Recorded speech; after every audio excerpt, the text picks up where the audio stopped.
Cosmic here, and welcome back to another Legends of Runeterra video. Today we are talking about Poros, and yes, I am 100% serious.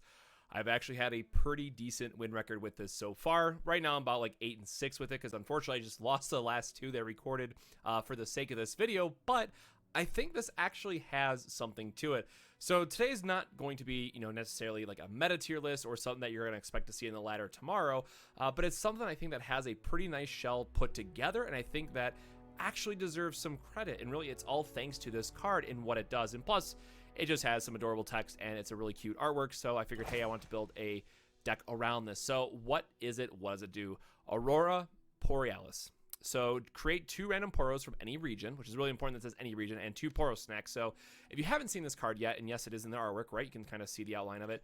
Grant Poro allies everywhere +1/+1, right? So like Iceborne Legacy, if you use it on a spider, it's going to give all future spiders +2/+2. This gives all your future Poros +1/+1.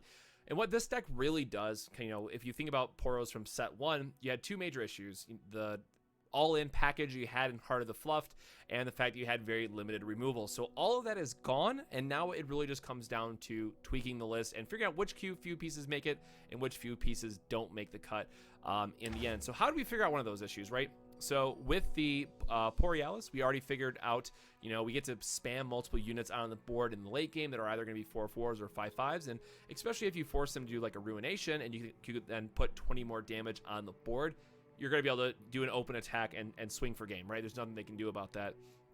And then the other part about this, just for removal's sake, right, or just late game giving you that little bit of extra damage, I really personally like Riptide Rex. I think this is an insane card and just really, really good in general. And we have ways to make sure that we activate it on 8. But then just kind of Bilgewater in general, right? So if we think about the powdered package, and I used this kind of in my last video, so maybe I'm a little bit biased, right, in this regard. And I know maybe a lot of people don't want to see Bilgewater back to Bilgewater, but they're very different decks in what they do, but you are still playing into this more control role. So if you missed the Swain video, definitely check it out. I talk about a bit more there. But generally speaking, more powder or just powder kegs in general, power up all your spells. And then you can have stuff like Make It Rain do 2 damage or 3 damage, which against those really early aggressive decks, sometimes all you need is 2 damage to be able to clear the board, especially if you've been taking some early trades. So one thing I will say, talking about those more aggressive strategies or decks you might be running into, Brittle Steel is one that's been... It's in here because I've been expecting a lot more aggro decks, and sometimes just being able to save yourself that, 2 or 3 damage is really all that you need and all that matters. And then other times, if you're going up against a lot of like Karina control decks, maybe you want more of the Flash Freeze effect, right? The 3-cost spell that just stuns the, regardless of their HP. I guess I should, there you go, Flash Freeze for those that don't know, Frostbite enemy, right? So it's not conditional. And the reason why you run this is because of all the decks that are running Atrocity, right? So Sea Monster lists are running it. The They Who Endure lists are running it. And then obviously Karina Control, which is popular on the ladder right now. You can very easily push them into a state where they have to use it on Ladros for the win, or you're swinging for lethal. And you'll see this actually in game 2 of this video that I recorded. And it's just a great way to counter them and clear out the game, right? They don't have a way to rebuff their HP for lethal. So if that's their only answer, they have Atrocity. If you use Flash Freeze, you win the game on the spot, and it feels great.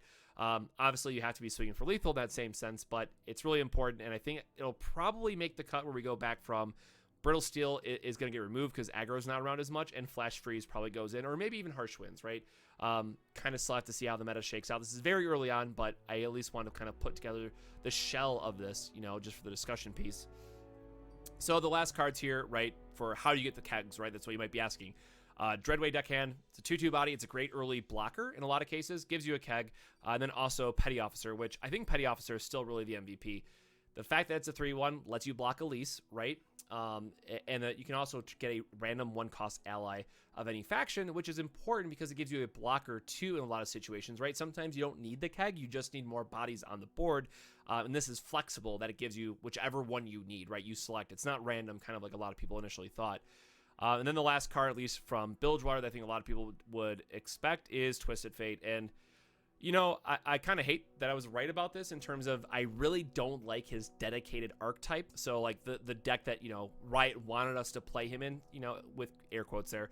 But just a all-around generic good card, that's exactly where Twisted Fate fits in. And, in this deck, you don't you don't care if he ever levels or not. In other decks, you might see him level up, and it's really cool the value that he can generate, like in a Twisted Fate and Lee Sin type of deck, or a Twisted Fate and Ezreal type of deck that's been going around. Those are the main two that I've seen. But just getting to clear the board, right? So for those that don't know, you get to pick one of his 3 cards, and generally what you're going to be doing is this last one, right? So red card, it works with kegs, so generally it's pretty easy to get 2 kegs onto the board and then just hit their entire board for 3. In a lot of cases, that's a one-sided board wipe, and that's all you really need to pull ahead. So yes, I do have Poros in here, and it is very nice that I have won games, both on stream, and you can see in the very last, again, in game 2, I would have won if they didn't have Atrocity, that you're able to push through lethal because of Poros, because again, in the late game, once you play these Poro snacks, there's suddenly 4/4s and 5/5s for 1, right? So you think about the Yeti deck, and you just suddenly power that up even beyond that, right? It's very strong what Poros can do, but you have to get to, like, you know, mana 8, mana 9, which in a lot of other decks are playing, let's say, Ladros, right? So it's difficult, but I think there is something overall to this list. I think, yes, obviously, Bilgewater is carrying it quite a bit, but I think that's just something you have to do with respect to the meta and overall just how good it is at responding to all the aggro decks that are picking up, right? If we see a more mid-range variant, then maybe we swap out of Bilgewater for something else, but at least at the time of recording this, I really do like it. Let's get into the kind of the other picks here. Yordle Grifter, really it's just a 3/3 body, which is nice. Gives you Warning Hand, so on turn 8 you can do Burst Warning Shot to trigger Riptide Rex, play Riptide Rex immediately, either hope for a board clear or just get some damage in, right? Kind of whichever way RNG will take you in that way. And then Zap is really interesting. I love this card, and it's kind of insane the value that you can get out of it. So it does 2 things, right? It's an elusive blocker. It's elusive, so either it's a good blocker for against other elusive decks, or it's generally a pretty easy way to trigger Plunder depending on what matchup you're going against. Refills a spell mana, which is really nice. But what I like about this is that you can actually fix your deck to only find a certain spell if you want to use this card. So obviously in this list, we have Poro Snacks, we have Make It Rain, we have more Powder. So it is going to be a little bit random about which one of those it's going to grab. But depending on, you know, if you're running a deck that only has a single 3-cost or less spell, you can always make sure you grab that one. So if we were running only Poro Snacks, which I don't recommend, you can make it where you're always drawing Poro Snacks off this. So I think that this is a card that a lot of people are probably already on the side that it's a very good card. You should be playing it in, you know, the vast majority of decks. But I think that there's still a lot of space to be explored with this, where we're going to see decks that have like one really good 3-drop spell and then 4, 5, and 6, whatever, and up that really get to use this card just because you're getting consistency out of it, right? Just the tutor synergy option that this presents is very, very strong, regardless of the region that you combo with Bilgewater. So very nice to see. Awesome card. And just all around, I love it. The last thing just to mention here is going to be Lonely Poro, and then of course the 4-drop Poro Herder. Again, late game, generally what you're going to be doing is having 1 Poro on the board. Maybe it's Mighty Poro, because again, it's a 3-drop 3/3, which is great at blocking at least, just getting a good early body out. Poro Herder is a 3/4, but generally what you want to do is sculpt your hand so that in the late game you have all your Lonely Poros, pressure the board, try to get them to use a Ruination or some kind of big effect where they have to go to even out the board, right? Maybe they have to take a bad trade. Then you have a follow-up where you just suddenly drop a bunch of 4/4s or 5/5s on them. And again, because it only costs 1, generally if you just leave up 4 mana, which isn't really hard when you get to the late game, that's 20 damage on board you put back right away. And generally speaking, because you're in this type of deck, they're almost never going to have 20 life that late anyways, because your Make It Rain's got in for damage, your Twisted Fate's got in for the red cards. Right now, if they're playing like Karina Control, they have a bunch of like Grasps and Withering Wails and stuff like that where they're healing up, then yes, they'll probably be at 20. You do actually need to go for the, you know, deal 20 in one swing play, but overall, it is a lot of fun to play. And again, once they're over 4 HP, or over 3 HP, I should say, right, that negates a lot of their instant removal other than, say, Vengeance. So it's really hard for some decks to beat just a board of 4/4s and 5/5s. Then kind of the last one, just for a, you know, flex spot, I should say, rather, is Sentry. It's an early drop. It draws a card when it dies, so it replaces itself. This is another one of those cards that might not necessarily fit exactly, but it's just a good, fairly early card to play, right? And then again, in a lot of cases, if you're going up against a lot of aggro decks, it's just a chump block. You get another card back, and hopefully you find yourself like a Poro or something else, so you're not losing too much on the board. So overall, I really like this deck. I think it's a lot of fun to play. I really wish I had more time to work on this list and refine it. And again, you're going to see in the videos I recorded, yes, I did lose both of them, but in game 1, it's a very good showcase about the more control side of this deck, and then game 2 is a really good showcase at the more how resilient Poros can be. So I kind of wish both of those would have came together in one video, but you know, when I'm recording, I'm not going to show you guys, oh, look at me, I won because my opponent did nothing the entire game, right? Or, you know, we had just such a perfect hand. I want to be more realistic with these games. So look, I'm not going to win every game. I'm not going to lose every game either. But if it's a good back and forth game and I think that it's worth showing, that's the types of videos generally that I want to be doing. So hopefully you guys feel the same way about that and you still enjoy the content, and you can help see how these games are supposed to be sculpted out. So with that, that's kind of a really quick overview of the deck. Again, you know, it's very early on in the meta, so I won't say build this now because it's a tier 1 deck or anything like that, but it's so much fun, and it's really nice just to break up the ladder grind every now and again with something. So I play this a little bit more offline. You know, I played it on stream Friday. Yeah, last Friday is what it was at the time of recording this. So if you want to see more matches, I think I did 6 games or so. I forgot how many I did on stream, but then I did more off stream to try to refine the list.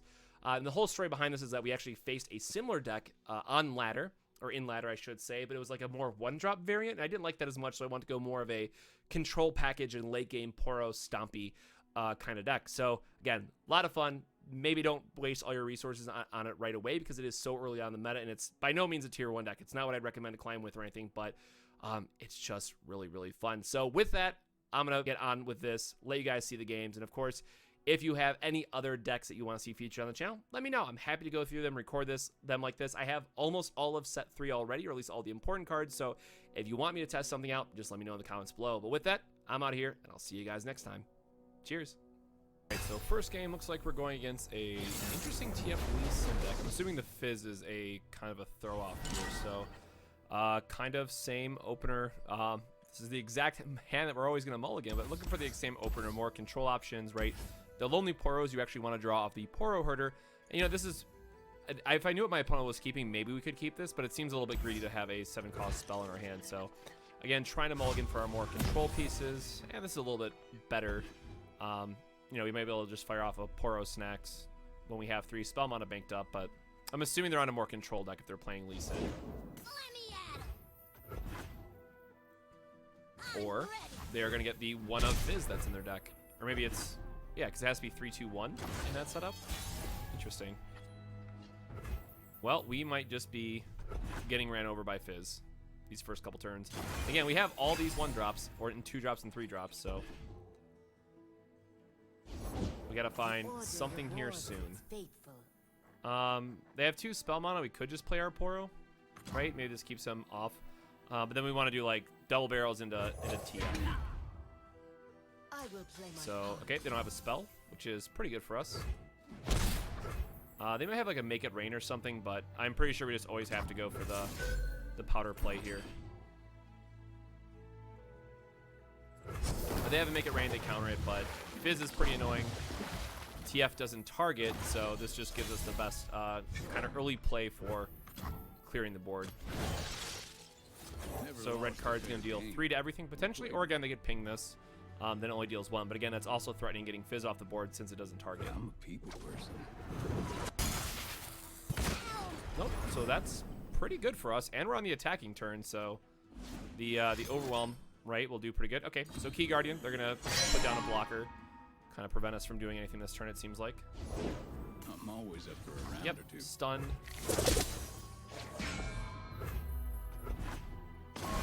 All right, and again, just TF being a good card in general. Now again, because of the quick attack, we can't really interact with this in a favorable way, so we're just going to skip. Here again, just trying to develop the board a little bit more. Kind of a little sad to see the double Poro, but we just want to try to get some bodies on, see what we can get. Then of course we do it the Spirit's Refuge here, which is also nice. Oh boo! Hopefully they just stole one of our Poro cards. They don't have anything else to really take. Watch the ball, folks. All right, so our open attack is actually very strong here. We don't mind about losing this. And again, we have the Spirit's Refuge if we really have to save something. But here, otherwise, it might just be like a double Poro Snacks into flooding the board with Lonely Poros. Obviously, we're going to let them spend their mana, wait a couple turns, but having potentially 4 3/3s is pretty good. We could Spirits here. I think we just let this go. Again, it's interesting in Bilgewater to have a lot of various burn effects, but we should be able to come back and have a pretty surprising board position on them. And then again, don't forget we have Rex and a Warning Shot as well, so we want to get a little bit more damage in here, but we don't got to do too much.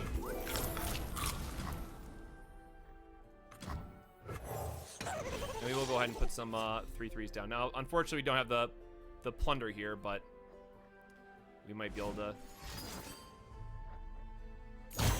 make something happen there. Or I guess the overwhelm did it, right?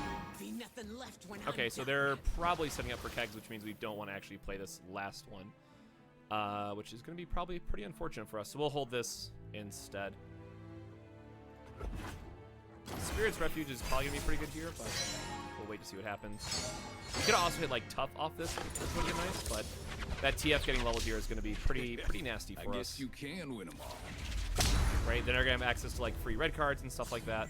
So we do have to definitely be pretty worried about this. Next turn we do have a potential Riptide to help clear the board though. So have to take the blocks where we can. I'm sure.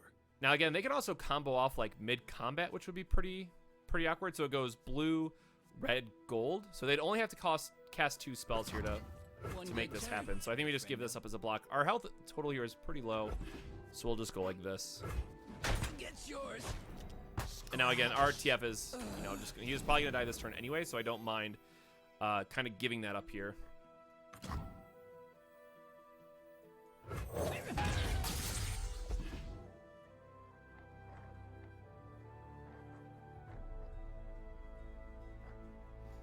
And again, Powder doesn't really do much here because we have to do the warning shot to open the turn with, so not really too worried about casting that, but it's just most likely going to be a Rex on our opener. Soak it in. And then again, keep in mind we have 3 more 3/3s in our hand, so we just really need to hit a relevant spell. I fight with my spirit, yep, pretty good. More chip damage, and then again a stun will happen after this, but not too worried about this. I mean, they're obviously gonna get the effect, but Rex should help clean up the board.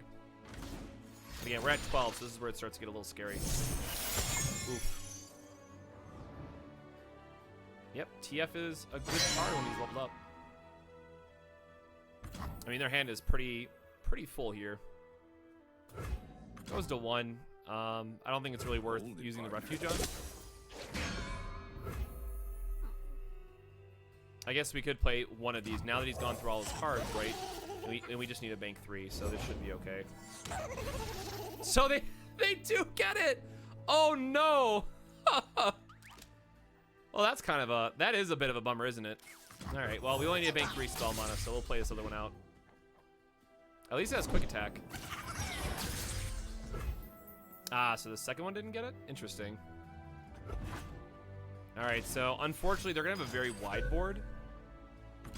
Yep, that's fine. So Rex might not do as much as we'd hope on this next turn.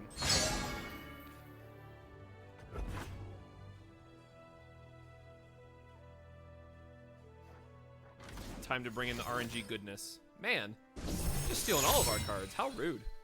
Our opponent probably wonders what on earth we're playing. I mean, they probably figured it out at this point, but hopefully they didn't steal like our Rex. We have one in our hand. There's only one other one on the deck. So as long as we can do like Rex into our Poro card, we're pretty good. If they stole the Poro card, Porealis, that'd be pretty bad. Breathe in, breathe out. This is also really tempting, but I think we just have to go for the RNG side of it. And complete whiff on TF, unfortunately. And again, keeping in mind, we're 1 short from the Spirit's Refuge here as well. But this should be a fairly strong open attack for us. We denied their life gain, which is nice. Okay, so they stole our Brittle Steel. That's a bit of unfortunate. Ooh, Deep Meditation. Looks like their TF's not even targeted, but it looks like they just want to try to save something or go all the way for their gold card just to get a stun on this. Okay. Eyes open. And then hopefully, I mean, next turn it just might be Powder into this. And usually I would like to wait a little bit more. You know, it doesn't mean to mess this up, but gives us a little bit better board presence here. Obviously, the TF is still going to be a huge issue, but we do have more Powder into another TF. Hopefully, you know, board clear. Ooh, that's gonna be really rough for us, actually.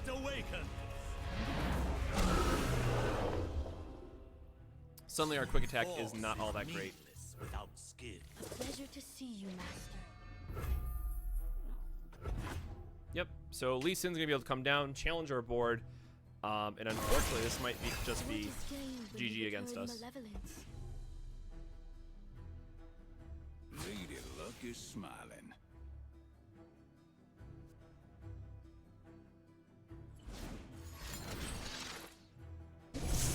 We're probably just gonna try to combo off, get this challenger, steal our unit to kick it back into the Nexus, and then they might actually go for another effect here. Nope. So don't see us winning at this point. I think we're trying to go for the Spirit's Refuge anyways, get this off the board, but probably not looking good for us because they just could do red card and then it breaks the barrier anyways. Okay, or they just straight bounce it. Who says I don't share? Conflict is all in the mind.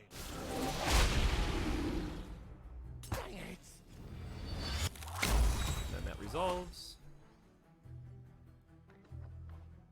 Go to 1. Again, most likely dead here, but playing out a few more of the effects. Wouldn't be surprised if there's just like a parlay or something. They probably have something to deal to 1 if they're in Bilgewater.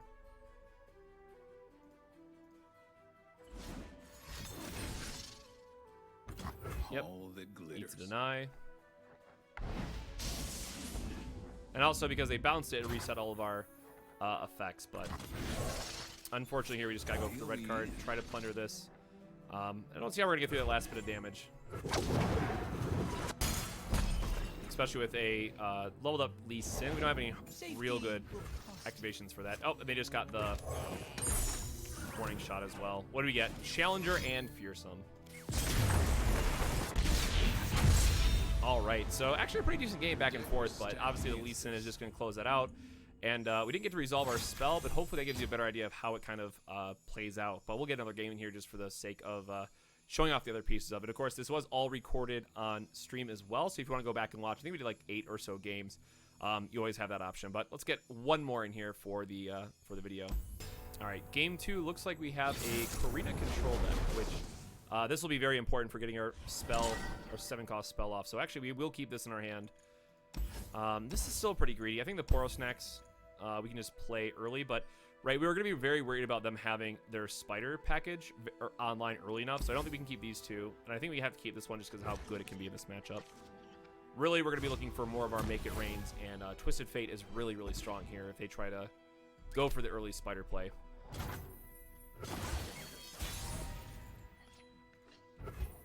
Nothing escapes my watch.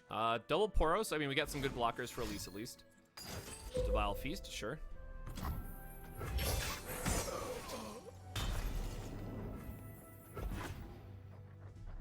Petty Officer can be nice again if we need to make it rain, but the kegs really aren't as important in this matchup.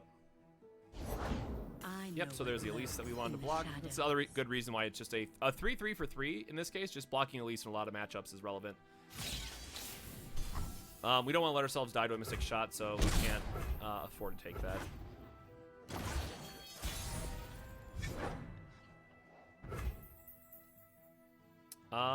Zap is good here because it allows us to get like Make a Rain too, but I just like the open attack. They're most likely not going to block. If they do, it's because they have the Mystic Shot in hand. I'd rather have the Mystic Shot our Poro than our elusive target, which might get more value as the game goes on. And if they Mystic Shot right away, then we probably should play our other Poro. Yep. We have to play our other 3-3 here in that case.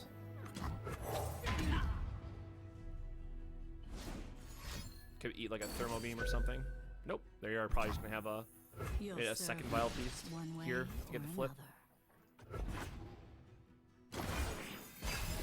Nope. So they're still looking to attack. Okay, so now we really got to try to get Zap down this turn and hope it hits a Make It Rain. Yep, I mean we have to take the block. We don't want them to have their release. They probably have another one in their hand, but you know, this makes the most sense for us. One of the issues I do have with this deck, you can kind of see it happening here, is that you have the 7-cost spell in your hand, but then you realize like everything else just doesn't, you have too many cards in your hand.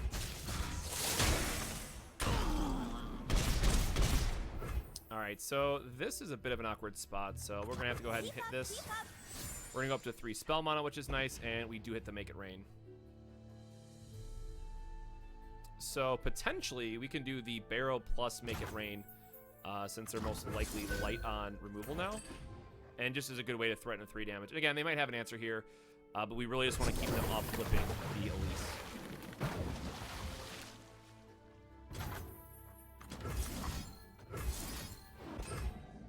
Oof. Well, that's still 2 spiders. Not the best RNG we wanted, but it's also 3 damage on the Nexus as well. And again, if they kill the barrel, right, it still kills the spiders. It's pretty aggressive. Just Make It Rain. Did they not check targets? Plus you overhealed? Alright.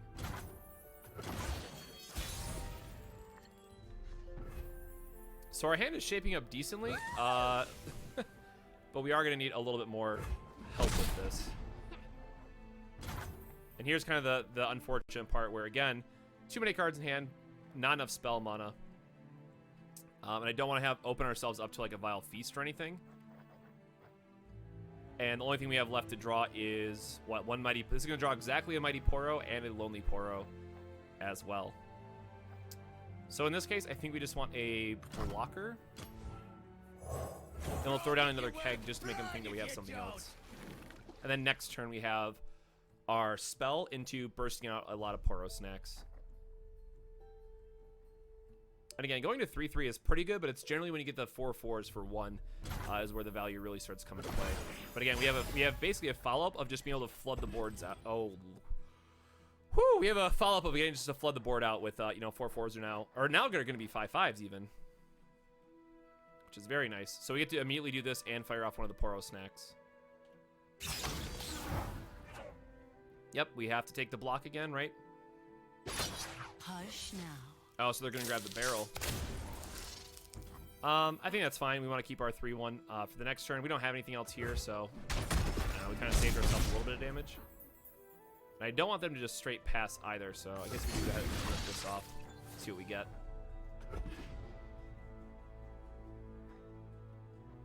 Like I said, definitely going to start casting these on our next turn. Yep, so progress day, they're going to refill their hand. That might be a little bit dangerous for us. I'm still worried about this flipping, but we have a Riptide Rex. If we can just get in some damage, right? We do have the elusive. Nope. No, we do not. We tried. All right, well, I think we still want to rip these off this turn anyways. And right, unfortunately, they're just blocking this. So the Rex can't come down this turn. If we had 2 spell mana, we could have. So if we're doing that, we're going to just line it up on the next turn now. So I think we are just going to play out some value 3/3s here. Elusive would have also been nice to help trigger the Plunder. But again, they're going to be going to 9 next turn, so we do have to be thinking about Karina or Ladros. Are both going to be very strong cards for our opponent. And again, we do want to bank the spell mana. And they most likely aren't blocking with this. All right, they're probably blocking this, but maybe they think that we're on a Plunder card. And I guess if we can play the Plunder Poro, that's probably fine too. Another gotcha, maybe? Yep. Grasp is unfortunate, but slowly but surely trying to grind this out. The question is this Make It Rain going to be able to hit the Nexus for us or not?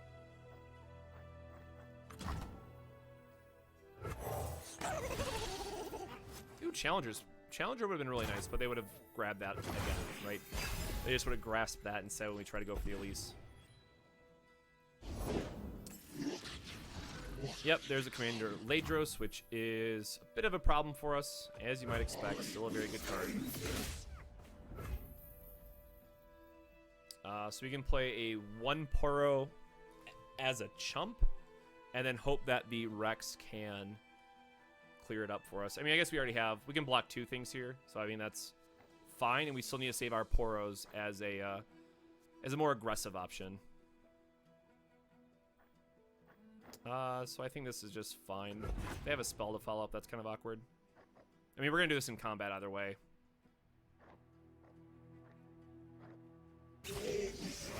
Yep. Expected attack is expected. Probably should have done this before combat because it's better odds for us. Now that I do that. Nope. So we're going to miss on this one. So young. Which means, I mean, if they have Atrocity or something, right, that's going to be pretty bad for us. But we want to get down our Elusive here to try to get in that damage. This also kept us off our Plunder, which was pretty bad. Where did that one run off to? And then we want Challenger and I missed you a Mighty too. Poro. Would you believe he once fit in my hand? And this way we get a really nice open attack with a Riptide Rex. But again, if they have Trust me, they add up. the Atrocity here, we just lose. But I mean, hopefully this gives you an idea about the board state in general, and then Rex would be able to do quite a bit of damage here as well. And again, keeping in mind we have an ability to just refill our hand up again with Poros as needed. They could also finish us off with like a Mystic Shot. They haven't really used a lot of their burn, unfortunately.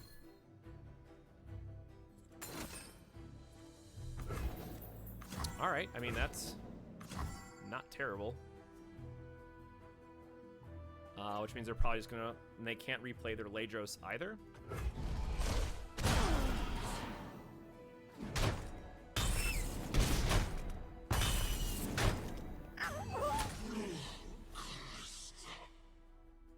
I mean, it's just 7 damage, right? They might want to play another card here, but at the same time, like, this is ultimately the best value that we're gonna get out of this. And then if they try to do like a Ruination, we have a pretty good follow-up as well. So this is just doing it for burn in this case.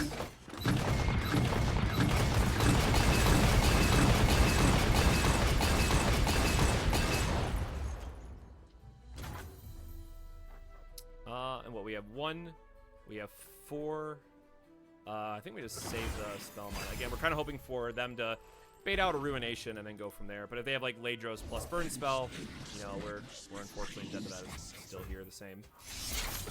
Right, puts us down to 2. Mystic Shot, get excited. A lot of that stuff will just kill us. Which also means again they can't really play anything else out here. So we'll go ahead and put some Lonely Poros down. Feel like we're doing something, but probably gonna be a Mystic Shot. Ooh, interesting that they don't, unless they're just slow rolling, right? They do get the attack. Not sure why they passed there. Kind of unfortunate.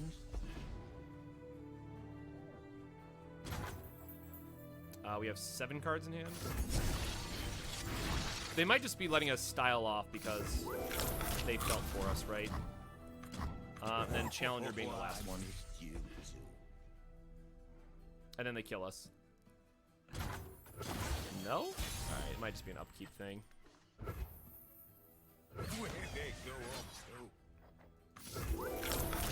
Alright, well, at a minimum, I appreciate this person letting us style off. But I have to imagine at 2, we're dead.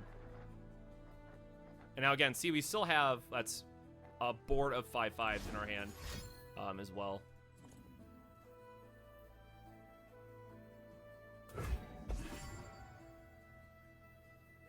They might have just drawn like their Karinas or something, right? Nope, there's the Atrocity. But you can tell that, like, in that scenario, right, if we had Ruination, we still had a follow-up to it, so it has game, right? And, you know, when I try to record these videos, I try to show games at least have some amount of back and forth, that it's not completely one-sided. In that case, right, if a Make a Rain might have made a difference, got a Plunder down early and more aggro. But again, Ladros Atrocity is going to be able to close out the game. That's something you have to be very concerned about. And maybe that's the case, right? You just run either Harsh Winds or you run Frostbite instead of Brittle Steel. You know, that's one of the things that I'm still testing out in this list. But I think it's a very good opportunity to show that, hey, maybe it should be Frostbite, because that's one of the things, interactions you have to struggle with. But then you had, what was that, 20 damage? Let's say the Ruination, right? Then we immediately had 20 more damage to put back out onto the board that they would have had to respond with. So I really like the deck. Again, I did win games on stream with it, so even though we went 0-2 for this video, I wouldn't write it off just yet. As I mentioned up front, I think it's something that has a very good shell to it. It has a lot of play, and I think that if someone takes the time to refine this list, they'll be very happy with it. And it's not going to be tier 1 by any means, but as someone who tried to make Poros work in the last set, it fixed two really big issues that we had. One of them was being too all-in, so right, Heart of the Fluff, that was like the only way that you could win, and it was way too easy to get countered. A single Vengeance, a bounce, anything, and you're out of the game. And then there was no removal, right? So thanks to Bilgewater, and again, I just really like Riptide Rex as a card, but having Make It Rain, having all those powder effects, and also having TF, giving you a game against those decks that might want to go wide, I really think that it's the best supporting region for it now. So I really hope you guys enjoyed this video. I really do love playing this deck, and maybe after I hit Masters, and a little bit later on in the set, I'll come back to this, and maybe we make like a take 2 video, you know, if you will. But it's just so much fun to play, and getting to win with Poros feels so satisfying that I hope you guys will give it a try. And, you know, generally there are quite a few epics, but if you've already made a bunch of the Poros stuff already, or based on if you've been doing your region rewards, focusing on Bilgewater, you should be able to build most of this. So hope you guys can check it out. But until next time, I'm out of here. And don't forget, if you want to see more Legends of Runeterra content, don't forget to subscribe. So until then, see ya.